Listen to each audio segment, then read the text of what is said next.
I'm a Bosnian genocide survivor, and this is 15 Lessons of Bosnian Genocide, Part 2. Lesson number 16. Military checkpoints are bad news.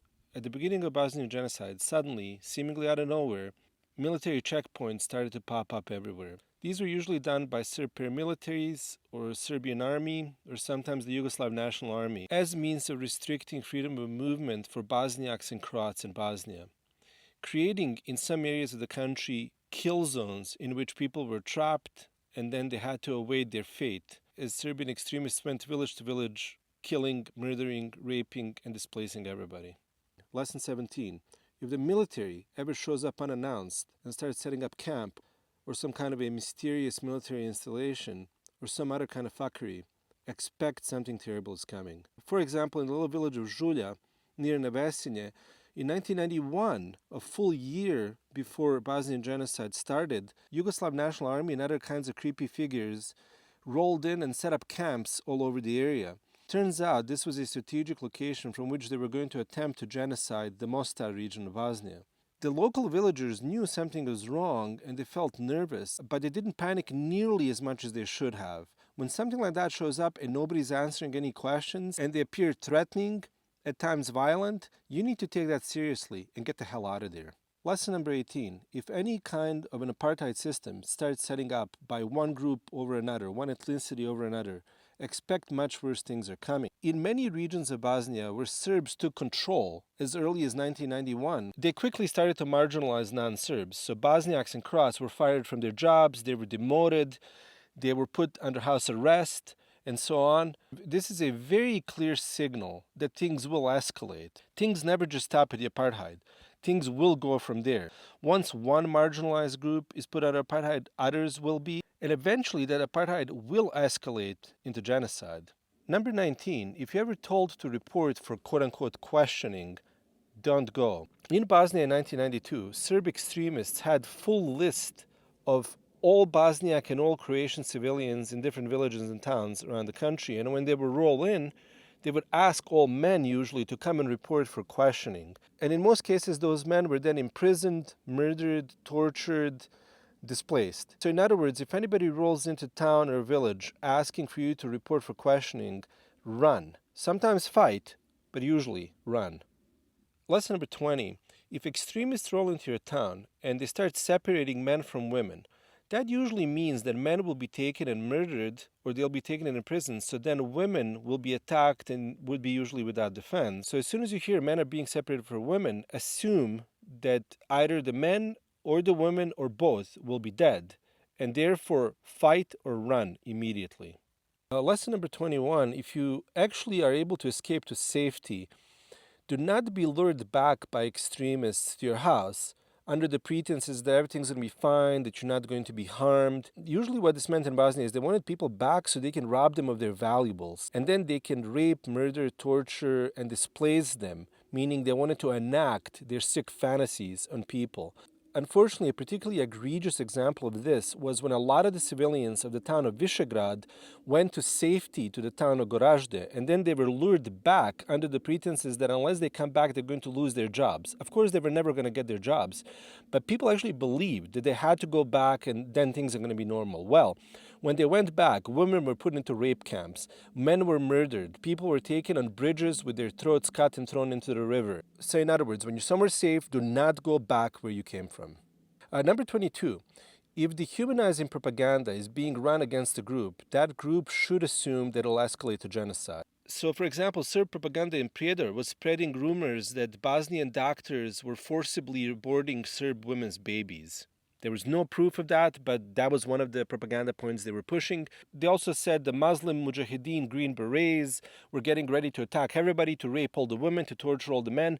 Turns out that's exactly what Serbs wanted to do. So in other words, Serb extremist propaganda was always every accusation is a confession. Everything that Serb extremists were planning to do, they accused of the other side of planning to do. Number 23, if you are being threatened publicly for something like annihilation. Like, for example, when Karadzic, who was the political leader of the Bosnian Serb extremists, came on television and actually said, if the country votes to secede from Yugoslavia, this will lead to death of all Muslims.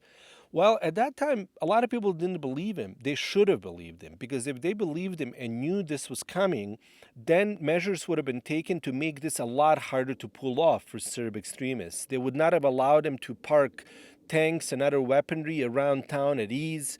They would not have allowed them to set up barricades in order to block everybody into town. So if somebody's threatening you, either take measures to evacuate or be ready for them, so when they come, they pay a heavy price for trying to pull off a genocide.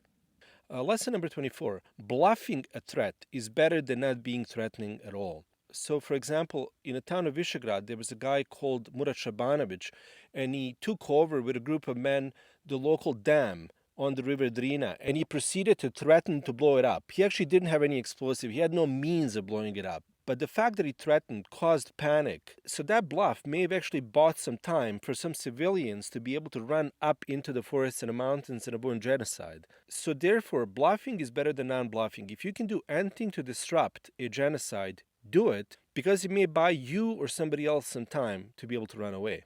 Lesson number 25. If extremists have the means to come and kill you, but they're calling you for negotiations, immediately assume you're still going to be killed. The reason why people call for negotiations is to appear less threatening in order for you to let your guard down, and then suddenly things unfold. Mladic called for negotiations with people in Srebrenica before the fall of Srebrenica, and we know how that turned out. In the case of Žepa, however, when they called for negotiations, the head of defense for Žepa, a guy called Avdo Palic, did something very smart.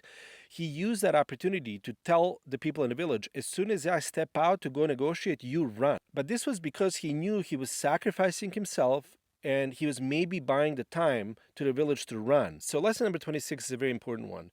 Don't assume that your enemy is not afraid of you, even if the odds are long. So, for example, in Cluj area, there were 125 territorial defense Bosniak soldiers who were pinned against the Sana River by around 3,000 Serbian forces. And then their leader, Amir Avdic, did a very key thing, which is he said, you know what, we're pinned down here, let's just attack them. Let's go up the hill and smash right into them, despite being way outnumbered. Well, this was a fantastic idea, because when they went up there, Serbs were shocked that they were coming up. They expected these guys would surrender, so when they came up that hill and hit them, they in fact not only beat the Serb unit that they hit, they took them hostage and then used them as negotiation to get themselves out of that area to safety in Bihać. Serb extremists were only tough guys when they were up against children and women and they were raping and murdering defenseless civilians, but when they were up against somebody who had a gun and that somebody punched them in the mouth, they folded. Number 27, don't assume that women are not capable of some of the worst evils just like men are.